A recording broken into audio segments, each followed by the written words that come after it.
Hello my babies, join me as we take a plunge into a sea of property news this week. Haters be sending me articles about how Lentor Central sold 93% at $2,200 per square foot, asking me what I have to say about it.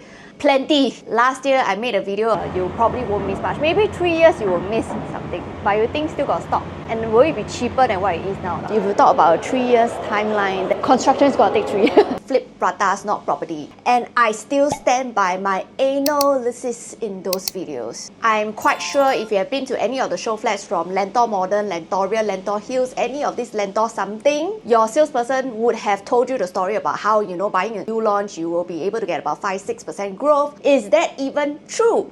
The typical storyline or sales pitch of that agent would be that there are 10 plots over here. Every time a plot gets introduced, the PSF gets higher, making more and more money as more plots get introduced. But let's not forget, this is Guoco Town we're talking about. Basically, there is a monopoly. The developers are going to be selling Lentor ad. So you're not just fighting your competitors of another unit, you're basically fighting out with 9 other plots apart from your individual unit. So let's see, okay, Lentor Modern sold back then in 2022 Q3 at about $2,200 per square foot on average. Lentor Hills next year, 2023, at about $2,150, followed by Lentoria, which sold $2,200. The last one Lentor mentioned was a lot higher, touching almost $2,300. Come this year, Lentor Central sold 93%, $2,200 per square foot. This year, Q3, Q4 is when Lentor Modern, the first plot, possibly the best plot, is gonna have their SSD up. Based on the current level of prices, do you think you'll be able to sell anything higher than what the developers over at Lentor Central, Lentoria, Lentor Hills are going to be selling their new units at? And if you ask me, there's really not much in the pot. There are things that you have not considered. For example, your opportunity cost, your finance cost, and while waiting for that house to be built, what about your rent? And if you're rich parents, please don't answer this question. And if we were to dive even deeper into the 93% who have bought Lentor Central, the only reason why these people are buying is because there are no existing new supply that is comparable to what Lentor Central is selling at. But would you please open your eyes to look at existing supply? Resale options are also supply leh. And it doesn't mean that buying to resale you won't make money, you know. Let me give you a very fine example. Let me put on my perfect